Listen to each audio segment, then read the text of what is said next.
நாடாளுமன்றத்துக்கும் MLA இந்த ரெண்டும் ஒரே டைமில் வச்சா அரசாங்கத்துக்கு செலவு கம்மி, ஜனங்களுக்கு சிரமம் கம்மி. 2 எலெக்ஷன் ஒரே டைமில் வச்சுக்கிறது ரொம்ப நல்லது.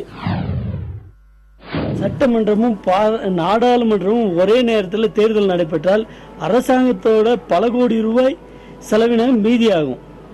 இந்த தொகையானப்பட்டது மக்களுக்கு தேவையான அளவு இந்த தொகையை உதவி தொகையை வைத்து மக்களுக்கு பல வகையில் உதவி செய்யலாம்.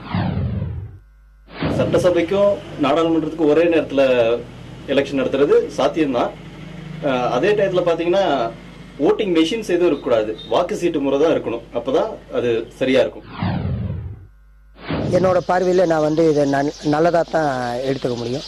என்ன காரணம்னு கேட்டிங்கன்னா, மத்தியிலும் மாநிலத்திலும் ஒரே ஆட்சி இருக்கும்போது மாநில மக்களோட உணர்வுகளுக்கு மதிப்பளிக்கக்கூடிய மத்திய அரசாங்கம் ஒன்று நமக்கு கிடைக்க வாய்ப்புள்ளது.